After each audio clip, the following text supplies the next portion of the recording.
It's that flow, no, she my flow. Yeah. It's that Global coral bleaching 5 times greater than 1980s, study. Coral bleaching, a deadly disease that strikes reefs when oceans heat up, has risen nearly 5-fold since the 1980s, threatening the future of these vital ecosystems, researchers said Thursday.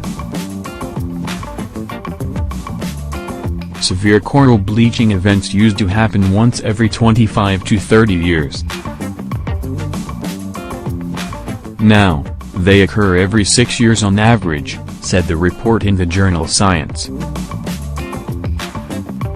Before the 1980s, mass bleaching of corals was unheard of, said lead author Terry Hughes, director of the Australian Research Council, ARC, Centre of Excellence for Coral Reef Studies.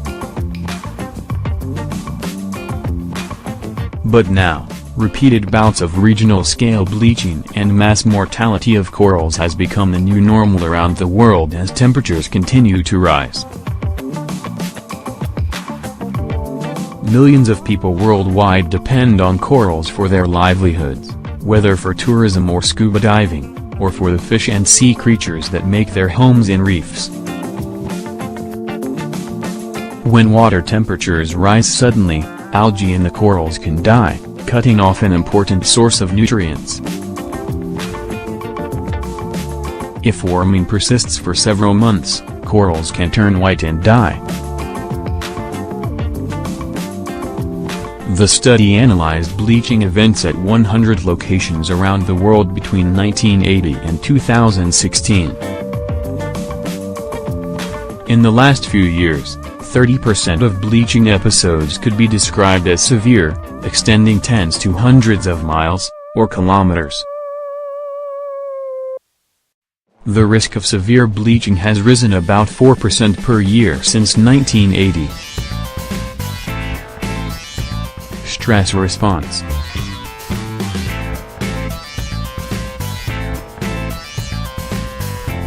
Coral bleaching is a stress response caused by exposure of coral reefs to elevated ocean temperatures, said co-author Andrew Baird, also of Coral Co.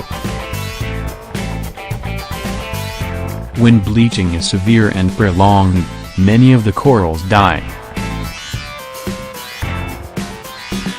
It takes at least a decade to replace even the fastest-growing species. The risk of bleaching events has increased most strongly over time in Australia, parts of Asia and the Middle East. The Great Barrier Reef has bleached 4 times since 1998, including back-to-back events in 2016 and 2017 that wreaked massive damage.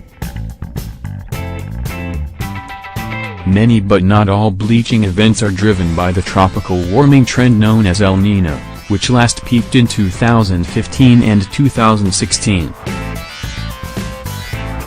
Climate change, and the continued burning of fossil fuels, is also playing a role, making bleaching events increasingly common. The climate has warmed rapidly in the past 50 years, first making El Niños dangerous for corals, and now we're seeing the emergence of bleaching in every hot summer, said co-author C. Mark Eakin of the U.S. National Oceanic and Atmospheric Administration. Hughes said he hopes the study will help spur on the stronger action needed to reduce greenhouse gases in Australia, the United States and elsewhere.